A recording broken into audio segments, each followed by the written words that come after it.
slipped into the room, invisible as always. Night shift meant fewer eyes to look through her. She inhaled antiseptic, cologne, and something else. Something metallic. Wrong. Her chemistry-trained mind jolted with recognition. She froze. The distinct yellowing fingernails, the particular pattern of hair loss, the subtle discoloration at his gums. Her heart raced. The answer crystallized in her mind, clear as laboratory glass. She knew exactly what poison was killing him. But who would listen to a housekeeper when 20 specialists had failed? Johns Hopkins Medical Center housed a secret. The ultra-luxury wing where wealth purchased privacy. Victor Blackwell's suite resembled a 5-star hotel, medical equipment disguised by mahogany panels and ambient lighting. The tech billionaire had paid for exclusivity, demanding America's top diagnostic minds solve his mysterious decline. Angela methodically dusted the room's expensive surfaces. At 38, her movements were efficient. Economical habits formed through necessity. Single mother, night shift worker, invisible. Yet her eyes missed nothing, categorizing symptoms, analyzing patterns that doctors overlooked. 10 feet away, Dr. Thaddeus Reynolds addressed his team of specialists. Silver-haired, Harvard-educated, with a voice that never needed raising to command attention. "Gentlemen, we've exhausted conventional pathways. Mr. Blackwell's symptoms defy standard diagnosis. His liver function continues to deteriorate. Neurological symptoms worsen. We must consider more exotic approaches." Angela kept her head down, but her ears open. She'd learned this skill in college, absorbing lectures while taking meticulous notes. Before life intervened. 15 years ago, Angela had been chemistry department star, scholarship student on track for medical research. Then her parents' accident left 3 younger siblings needing support. She withdrew mid-semester, promising to return. She never did. "The cleaning staff needs to finish quickly," Dr. Reynolds announced, noticing Angela. His words dismissed her without directly addressing her. "We have important matters to discuss."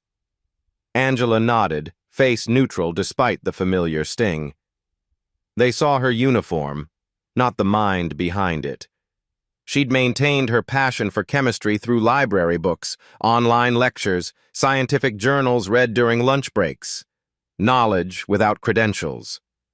As she wiped surfaces, Angela's eyes caught Blackwell's chart. Puzzling symptoms. Peripheral neuropathy, alopecia, digestive issues. Classic presentations misattributed to separate conditions. Dr. Reynolds swept past, brushing her aside without acknowledgement. Angela stepped back, becoming part of the wall. Furniture. Background. "Dr. Reynolds walks past me every day like I'm part of the furniture," she thought. "That's why he never notices what I see." Her gaze shifted to Blackwell's personal items. Expensive grooming products arranged neatly on the bathroom counter. The hand cream in particular imported, exclusive. She noted its position had changed since yesterday. Someone had moved it. Angela filed the observation away. In chemistry, small inconsistencies often revealed the answer. The suite door opened as a well-dressed man entered Jefferson Burke, according to the visitor badge clipped to his tailored suit. Angela recognized him from business magazines, Blackwell's former rival, now supportive friend during illness. "Victor's resting," Dr. Reynolds informed him. "His condition hasn't improved." "I brought his favorite hand cream," Burke replied, placing an elegant black jar on the nightstand. "Imported from Switzerland. Small comfort, but he insists it's the only brand that doesn't irritate his skin." Angela noted how Burke positioned the jar prominently, ensuring it would be used. Something in his careful placement triggered her analytical mind. Too deliberate, too insistent. Later, as she cleaned an adjacent room, Angela overheard 2 residents discussing Blackwell's case. "Strangest symptom progression I've ever seen," the first said. "Like multiple conditions simultaneously." "Reynolds thinks it's an autoimmune cascade," replied the second. But the tests keep coming back inconsistent. Meanwhile, the richest man in tech circles gets weaker while we chase theories. Angela paused, connecting fragments in her mind. The symptoms, the mysterious decline, the expensive hand cream that appeared regularly.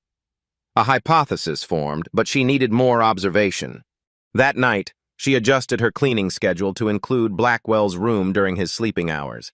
She studied his chart updates, noting new symptoms that further confirmed her suspicions. The pattern was becoming unmistakable to someone with her specific knowledge. As her shift ended, Angela stared at her reflection in the employee bathroom mirror. The uniform, practical, forgettable. The face tired but still sharp with intelligence. The invisible barrier between her world and theirs. "They don't see me," she whispered to herself, "but I see everything." Alarms erupted at 2:17 a.m. Angela heard the code blue announcement while cleaning the adjacent room. Doctors rushed past. Victor Blackwell had deteriorated suddenly. She paused her work, heart racing. Through the partially open door, she watched the emergency unfold. Liver enzymes critical, kidney function dropping, neurological responses diminished, a resident reported, voice tight with tension. Dr. Reynolds strode in, immediately taking command. "Full toxicology panel, again. Something's causing this cascade failure." Angela edged closer, drawn by both concern and scientific curiosity. The medical team worked frantically, monitors beeping faster, nurses rushing with medications. "Could it be environmental?"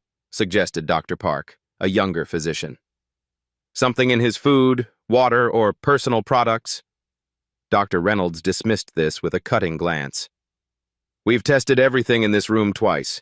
Focus on medical possibilities, not amateur detective work." Dr. Park shrank back. The team continued their urgent intervention, stabilizing Blackwell temporarily. As the crisis subsided and doctors dispersed for consultations, Angela slipped into the room. She checked his chart, memorizing new symptoms. Then her eyes returned to the bathroom counter. The hand cream. Something about its metallic sheen on Blackwell's nightstand triggered a memory from her university days. A specific lecture on heavy metal poisoning. Angela moved closer, examining Blackwell's fingernails. The discoloration pattern subtle but distinctive, the particular quality of his hair loss, the reported abdominal pain. She inhaled sharply. The symptoms matched thallium poisoning exactly as described in her toxicology textbook. Could 20 specialists have missed something so classically presented? Angela hesitated, then approached Sarah, a night nurse she'd built a friendly rapport with. "Excuse me," Angela said quietly. "Has anyone checked Mr. Blackwell for thallium poisoning? His symptoms match exactly." Sarah's expression shifted from friendly to dismissive. "Angela, I know you mean well, but please, these are the country's top specialists." "But the pattern of—" "If you're done eavesdropping, the bathroom needs cleaning," Sarah interrupted, voice cooling. "Leave the medicine to doctors." Angela stepped back, cheeks burning. She returned to her cart, the familiar weight of dismissal settling on her shoulders. But certainty crystallized in her mind. She knew what was killing Victor Blackwell. The question was, would she risk her job to make someone listen? As she wheeled her cart down the corridor, Angela's thoughts raced through possibilities. The symptoms aligned perfectly with her hypothesis. The progressive neurological issues, the digestive problems, the distinctive pattern of hair loss. In her undergraduate toxicology course, thallium poisoning had been presented as the perfect poisoner's tool, difficult to detect unless specifically sought. She completed her shift mechanically, mind focused on Blackwell's declining condition. At home, she pulled an old textbook from her small but treasured collection, salvaged from her university days. The chapter on heavy metal poisoning confirmed her suspicions. Thallium. Colorless, odorless, absorbed through skin contact, causing systemic damage while mimicking numerous conditions. The next morning, Angela arrived early, determined to find a way to make someone listen. She watched as Jefferson Burke visited again, bringing another jar of the exclusive hand cream. The routine was always the same, insisting it was the only brand Blackwell would use, personally applying some to show its quality. Perfect delivery system for a slow, deliberate poisoning. Angela weighed her options. Direct confrontation would be dismissed immediately. Evidence was needed, irrefutable proof that even Dr. Reynolds couldn't ignore. She made her decision. Victor Blackwell was running out of time. Victor Blackwell deteriorated by the hour. Angela checked his status through whispered conversations between nurses, through glimpses of updated charts. Time was running out. During her break, Angela used the hospital's public computer to confirm her suspicion. The symptoms aligned perfectly with thallium poisoning, the specific pattern of hair loss, the peripheral neuropathy progressing upward, the distinctive gastrointestinal issues. But how was it entering his system, and why hadn't it been detected? She scribbled a note on hospital stationery. Check for thallium poisoning. Classic presentation. She left it on Dr. Reynolds' clipboard while cleaning his office. The next morning, she arrived early, positioning herself near the doctor's meeting room. Through the partially open door, she heard Dr. Reynolds' voice. And apparently, he said with audible derision, our cleaning staff has diagnostic opinions. Laughter rippled through the room. Someone left an anonymous note suggesting thallium poisoning. We tested for heavy metals in the initial workup, another doctor responded. Exactly. Standard procedure, Reynolds dismissed. Cleaning staff playing detective. Next, they'll be performing surgery. Angela's chest tightened. Her hands gripped her cleaning cart until her knuckles whitened. The dismissal stung, but the patient's life mattered more than her pride. She formulated a new approach. Dr. Park, a younger physician, seemed more approachable. During her afternoon shift, Angela timed her cleaning to intercept him. Excuse me, Dr. Chen, she began, voice steady despite her racing heart. About Mr. Blackwell, I believe he's suffering from thallium poisoning. The symptoms match perfectly. Dr. Chen's expression shifted from surprise to discomfort. That's an interesting theory. But we've tested for heavy metals. Standard tests might miss it if it's being administered consistently in small doses, Angela pressed. His hand cream. I appreciate your concern, he interrupted, checking his watch, but I need to be somewhere. Perhaps mention it to nursing staff? He walked away quickly.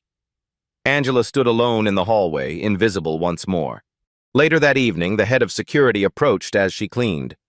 Ms. Beaumont, we've had reports of you interfering with medical matters. This is a warning. Know your boundaries, or there will be consequences. Angela nodded, throat tight. She needed evidence, irrefutable proof that even Dr. Reynolds couldn't dismiss. But gathering it meant crossing lines that could cost her job, the income her family depended on. That night, alone in the employee break room, Angela made her decision. Victor Blackwell had perhaps days left. Her job security couldn't outweigh a human life. She formulated a plan, drawing on chemistry knowledge that had lain dormant but never disappeared. She would need cleaning supplies, access to the lab, and perfect timing. Tomorrow, she would force them to see what they'd missed or lose everything trying. Jefferson Burke visited again that afternoon, staying only 15 minutes, but ensuring the hand cream was prominently placed. Angela observed from the hallway, noting how he encouraged the day nurse to apply it to Blackwell's hands and arms for comfort. After Burke left, Angela performed routine cleaning in Blackwell's bathroom, carefully studying the hand cream's container. The expensive packaging revealed nothing suspicious, but the product itself had a faint metallic sheen when examined closely. She needed a sample, but taking it openly would trigger suspicion. Instead, she waited until the nursing shift change, when Blackwell's room was momentarily unattended. With practiced efficiency, Angela transferred a small amount of cream into a sterile specimen container she'd acquired from the supply room. The sample disappeared into her uniform pocket. That evening, Angela picked up her children from her neighbor's apartment. 12-year-old Marcus and 14-year-old Tasha had grown accustomed to her exhaustion. to homework completed without maternal oversight, to meals prepared by teenage hands when shifts ran long. "Mom, are you okay?" Tasha asked, noting Angela's distraction. "Just a complicated situation at work," Angela replied, forcing a smile. "Nothing for you to worry about."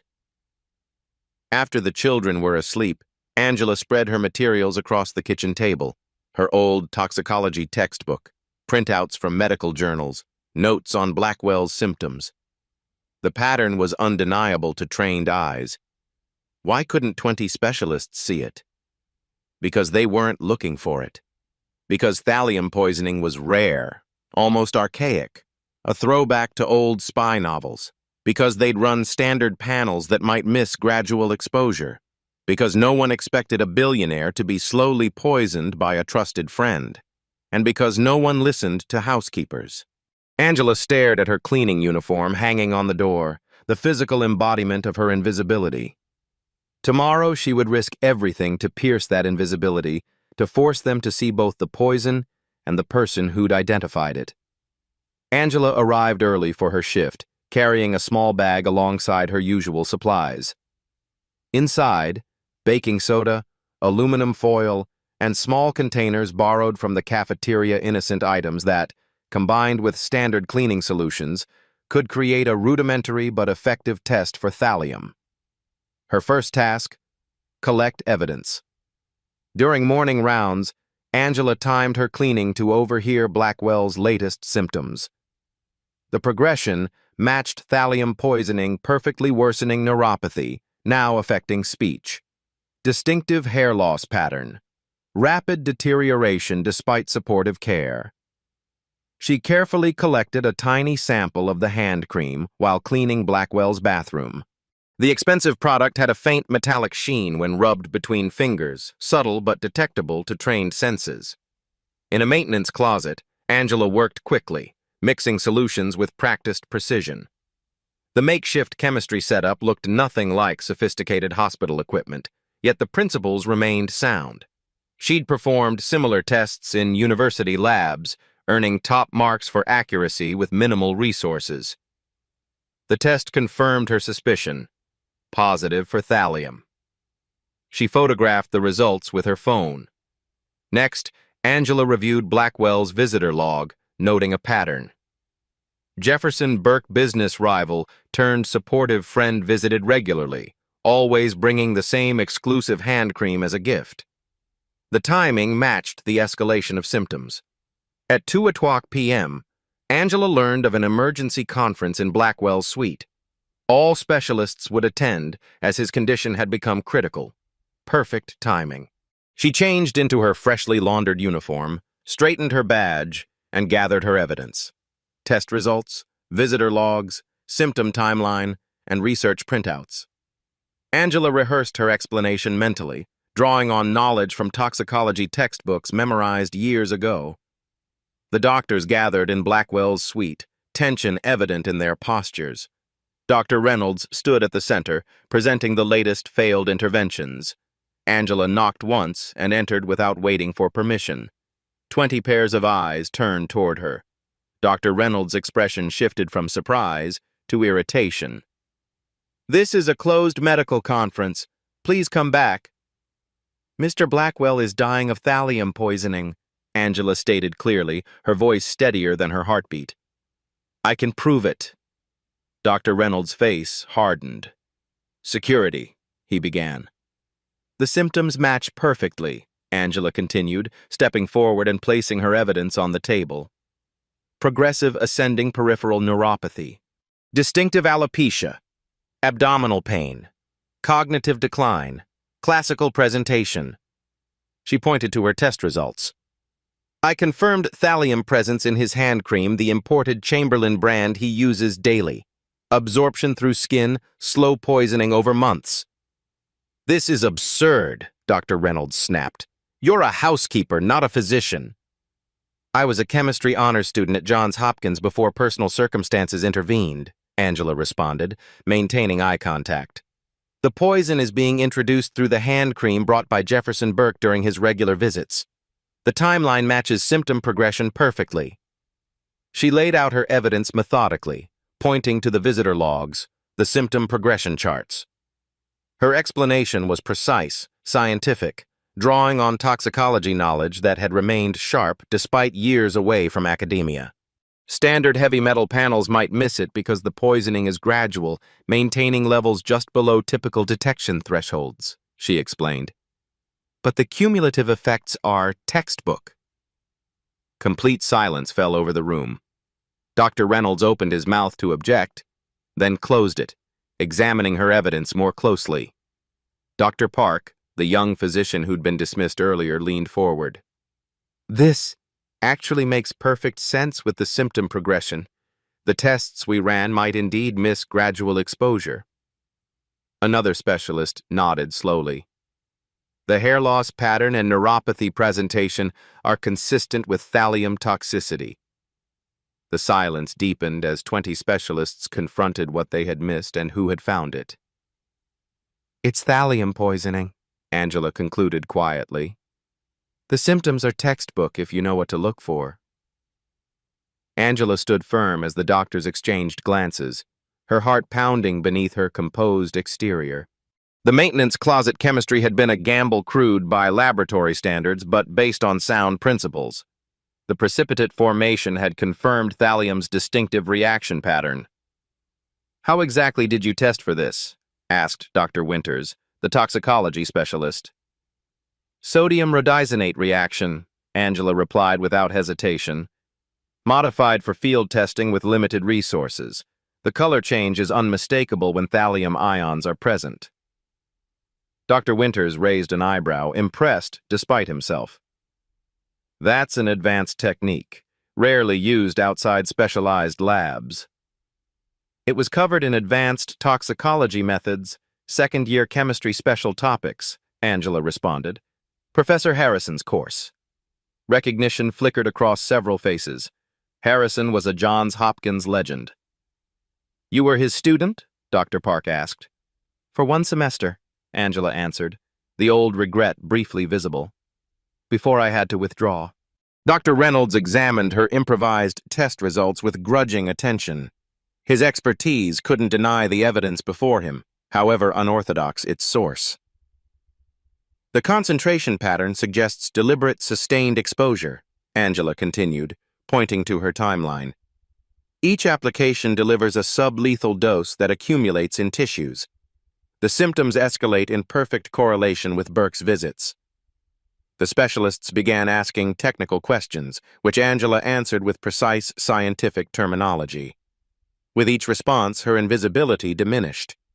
They were seeing her now, not her uniform, but her mind. Dr. Park pulled up Blackwell's latest labs on a tablet. If we specifically test for thallium rather than running a standard panel, you'll find elevated levels, Angela finished, particularly in hair samples from the past 3 months, which will show the poisoning timeline. The room's energy had transformed. The dismissive barrier had cracked. Knowledge had proven more powerful than hierarchy. Run a focused thallium test immediately, Dr. Park ordered, breaking the stunned silence. 2 specialists rushed to comply, taking samples of the hand cream and preparing blood draws. Dr. Reynolds remained frozen, staring at Angela's methodical evidence. His expression cycled through disbelief, realization, and reluctant acknowledgement. If you're correct, he finally said, voice strained, we've been poisoning him further with our treatments for other conditions. The chelation therapy for suspected mercury would be ineffective for thallium, Angela confirmed. He needs Prussian blue immediately to bind the poison. The specialists exchanged glances, medical minds recalibrating. A nurse returned breathless minutes later. Rush toxicology confirms thallium at significant levels, she announced. The room erupted in controlled chaos. Orders flew. Treatment protocols shifted. Security was contacted regarding Jefferson Burke. The security footage, Angela suggested. Check when Burke delivered the hand cream. He likely applied some himself to establish trust in the product. Dr. Park nodded. Already requested. But how did you... The pattern was clear once I looked for it, Angela explained. Mr. Burke always brought the same gift. Mr. Blackwell's condition always worsened afterward. The hospital security officer entered. We've reviewed footage. Burke manipulated the cream when alone in the room. We've contacted FBI. Prussian blue treatment was administered. Additional blood work confirmed Angela's diagnosis completely. The room's energy transformed from desperate resignation to focused hope. 3 hours later, Victor Blackwell's vital signs stabilized for the first time in weeks. Angela stood quietly by the wall, her presence momentarily forgotten in the medical flurry. Dr. Reynolds approached her, his tall frame seeming less imposing now. Your intervention was... He paused, visibly struggling. Correct. Completely correct. Angela nodded, maintaining professional composure despite the validation flooding through her.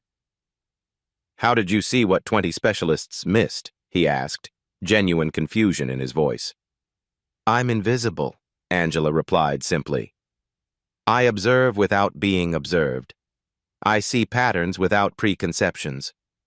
And I never forgot my training, even when life took me away from it. Dr. Reynolds nodded slowly. I owe you an apology. We all do. Before he could continue, monitors indicated Blackwell was regaining consciousness. The room hushed as the billionaire's eyes opened for the first time in days. What? Blackwell whispered hoarsely. Happened? Dr. Reynolds stood at his bedside.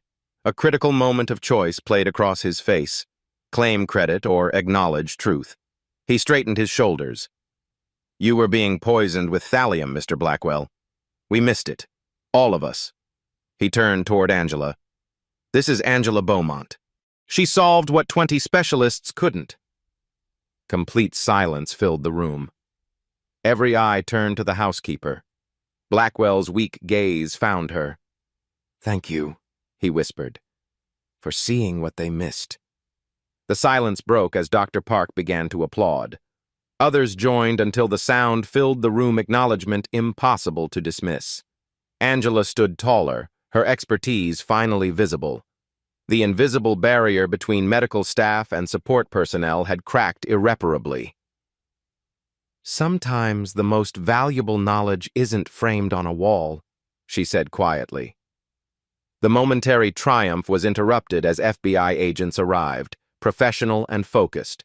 They spoke briefly with hospital security, then requested statements from key personnel, including Angela. We need to understand exactly how you identified the poisoning, Agent Ramirez explained, treating her with the same deference afforded the specialists. I recognized the symptom pattern from toxicology training, Angela explained, then confirmed through chemical testing. And your background is in chemistry? Incomplete degree. I was forced to withdraw for family reasons. The agent nodded, impressed rather than dismissive. Your observation may have saved Mr. Blackwell's life and provided crucial evidence for prosecution. As the investigation intensified, medical staff continued administering the antidote therapy. Angela watched as Blackwell's vital signs strengthened hour by hour on the monitor's tangible proof of her diagnosis. Dr. Park approached, offering her a chair. You should sit. You've been standing since this began. The simple courtesy offering a seat to someone usually expected to remain standing and unobtrusive symbolized the shifting dynamics. Angela accepted with a quiet, "Thank you." Your chemistry background, what was your focus? Dr. Park asked. Toxicology and organic analysis, Angela replied. I was researching detection methods for environmental contaminants. You would have made an exceptional diagnostician, he observed. Life had other plans, she responded without self-pity. As evening approached, Angela prepared to complete her regular duties. Dr. Reynolds intercepted her near the supply closet. Ms. Beaumont, he began awkwardly, hospital administration has been informed of your contribution. They've authorized paid administrative leave while you assist with the investigation. The subtext was clear. They couldn't have someone who had demonstrated such expertise returning immediately to cleaning floors. Status quo had been irreparably disrupted. Angela nodded, understanding the complex recalibration occurring within the hospital hierarchy. "I'll finish my current duties first." Dr. Reynolds looked startled, then nodded with newfound respect. As she completed her shift, Angela noticed the changed atmosphere, the nods of acknowledgement from doctors who had previously looked through her, the congratulatory smiles from nursing staff. Her invisibility had been permanently shattered. When she finally left the hospital that evening, Angela paused in the parking lot, looking up at the illuminated windows of Blackwell's suite. Inside, the billionaire was recovering thanks to her intervention. The thought brought not pride but simple satisfaction, the clean resolution of a complex problem, the rightness of truth revealed.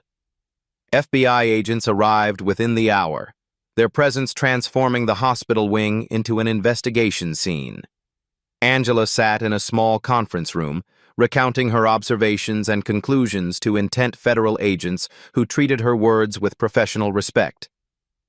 "You identified the poison, the delivery method, and the suspect through observation alone?" Agent Martinez clarified, impressed. "I combined observation with chemical testing and my background knowledge," Angela explained. "The pattern was clear once I knew what to look for." "You potentially saved a life and caught a would-be murderer," the agent noted. "Jefferson Burke is in custody. Initial questioning suggests corporate espionage, a gradual poisoning to force Blackwell to step down before a major merger." When the interview concluded, Angela stepped into the hallway to find the hospital dynamics subtly transformed.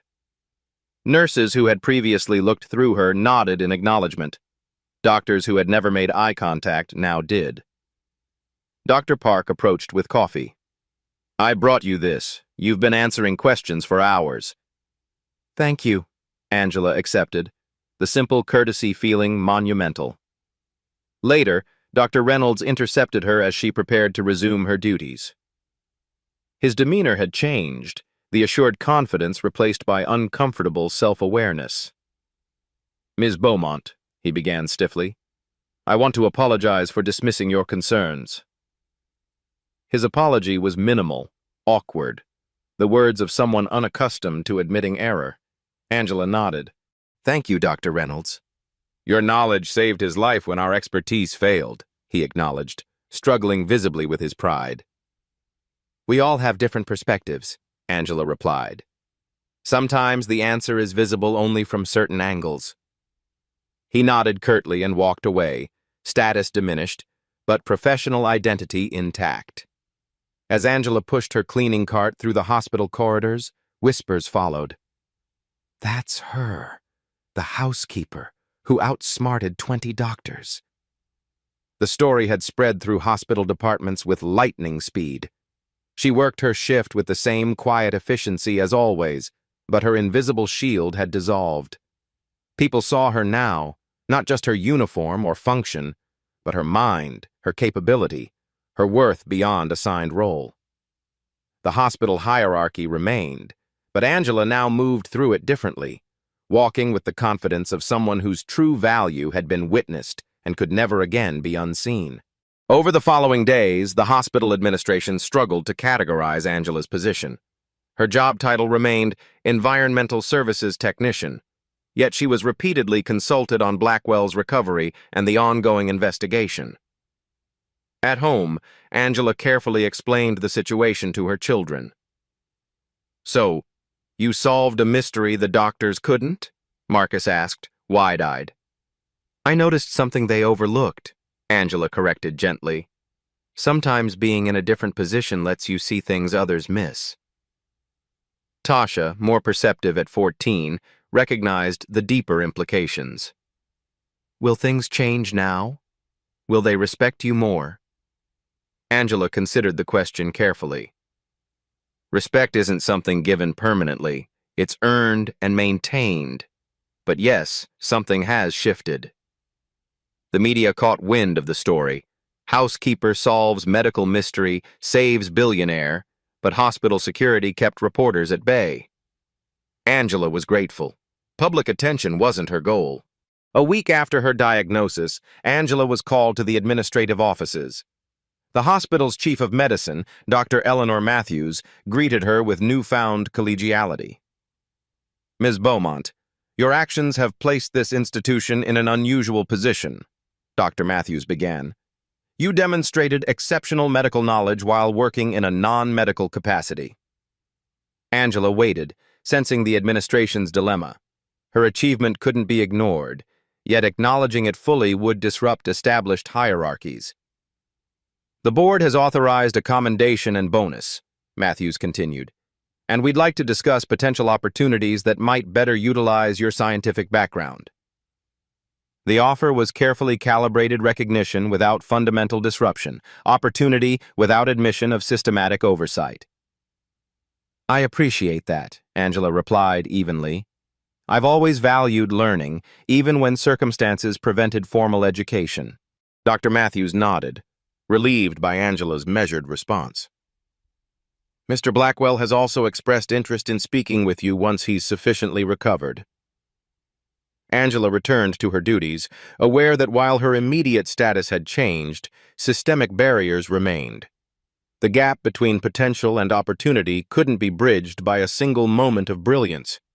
Yet something fundamental had shifted in how she moved through the world, and in how the world perceived her. 1 month later, Angela received a message that seemed surreal. Victor Blackwell requested her presence in his office downtown. She arranged time off, dressed in her best non-uniform clothes, and entered the gleaming tower that housed Blackwell Innovations. Unlike the hospital, where she'd navigated corridors invisibly, here she was escorted with deference. The executive floor revealed a recovered Blackwell thinner, slightly paler, but very much alive. "Ms. Beaumont," he greeted her, rising from behind his desk. "Please sit. I've wanted to thank you properly since I regained full consciousness." Angela sat, acutely aware of the role reversal. The man whose room she had cleaned now offered her a chair in his personal domain. "I'm glad you're recovering well," she responded simply. "Recovering understates it. I'm alive because you saw what others missed." Blackwell studied her. "Dr. Reynolds explained your background: chemistry prodigy, scholarship student, education interrupted by family tragedy." Angela nodded, surprised at how thoroughly her story had been investigated. "Intelligence shouldn't be wasted," Blackwell continued. "I've established a foundation to support brilliant minds facing financial barriers. You're the inspiration and first recipient." He slid a folder across the desk. Inside, documentation for a full scholarship to complete her chemistry degree, living stipend included, along with guaranteed placement in Johns Hopkins Toxicology Department upon graduation. "This isn't charity," Blackwell clarified, noting her expression. "It's investment in exceptional talent. The hospital has already approved your position part-time during studies, full-time after graduation. They're rather eager to have your expertise officially." Angela's fingers traced the document edges, dreams she'd packed away years ago suddenly tangible again.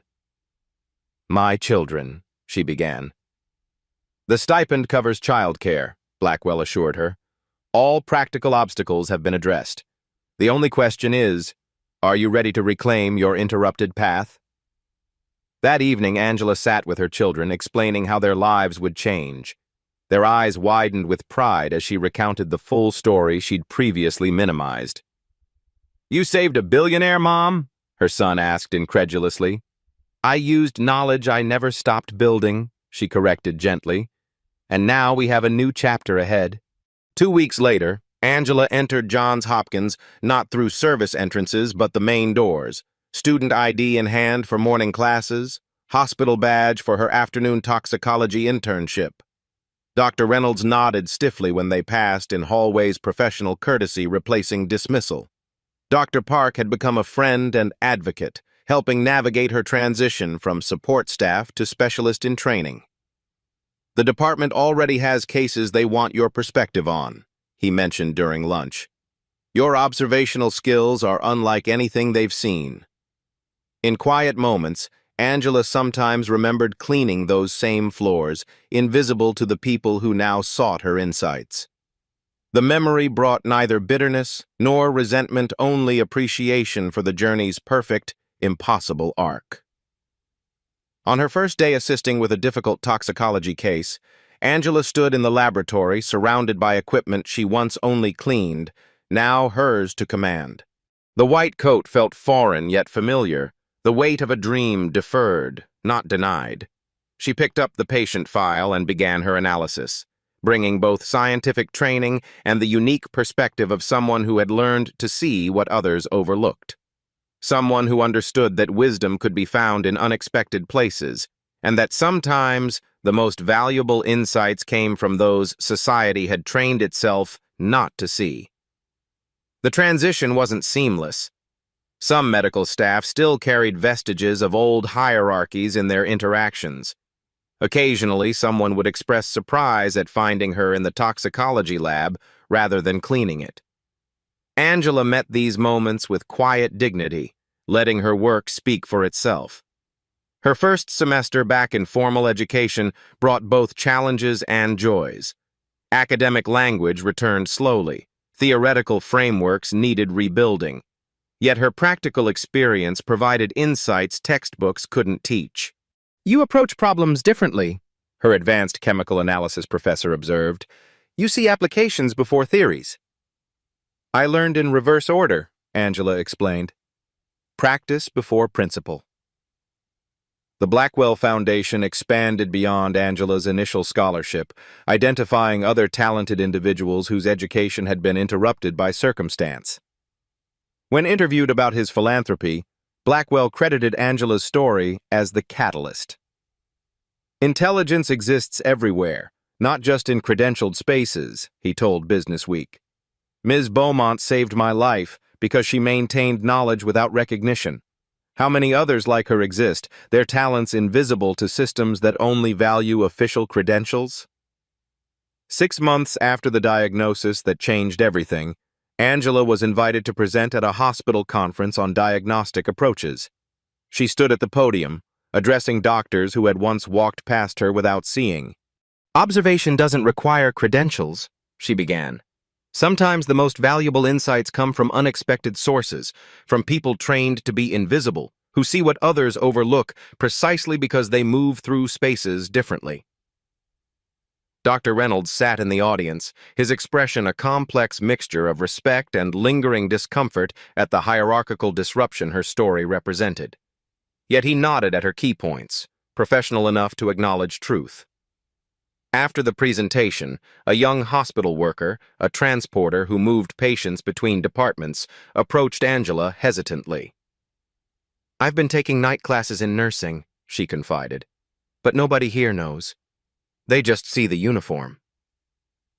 Angela recognized her younger self in the woman's expression, the hunger for knowledge, the frustration of invisibility, the determination despite barriers.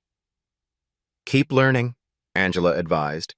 "Knowledge belongs to those who pursue it, regardless of title. And remember, being underestimated has its advantages. You see things others miss." The woman nodded, standing straighter.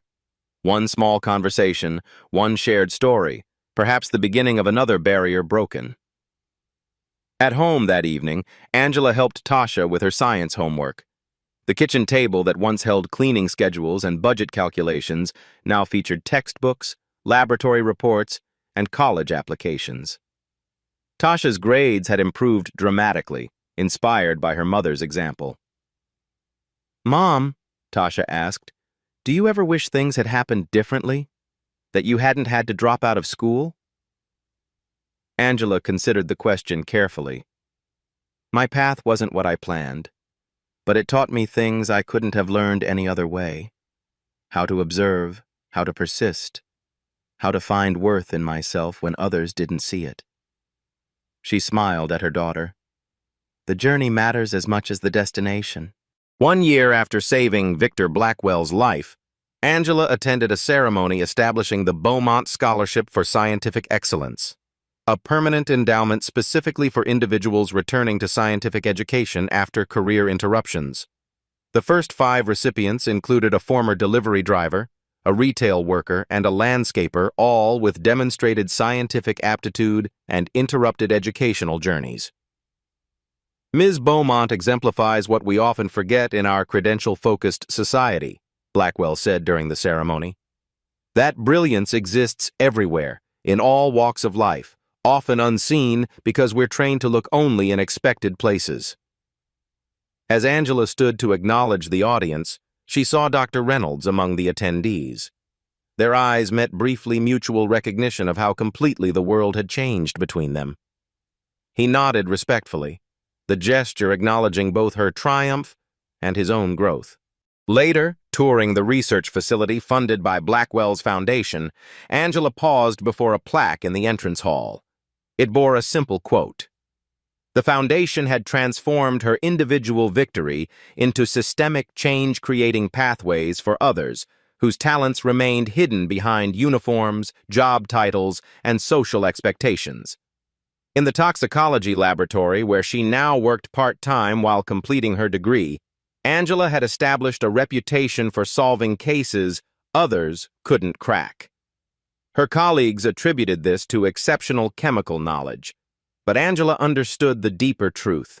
Her years of invisibility had trained her to see patterns others missed, to question assumptions others accepted, to notice details others overlooked. What had once been her burden had become her strength. 2 years after the diagnosis that changed everything, Angela stood in her graduation gown, her children beaming from the audience. At 40, she was older than typical graduates, her path unconventional, her journey marked by detours others hadn't faced.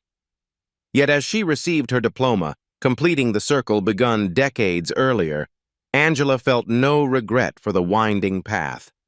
Each experience, even the years of invisibility, of dismissal, of cleaning floors while carrying unused knowledge, had shaped her unique perspective. As she joined her children after the ceremony, Tasha hugged her fiercely. "I'm so proud of you, Mom." "Remember this," Angela told her children. "Your worth isn't determined by how others see you. It exists independently, waiting for the right moment to shine."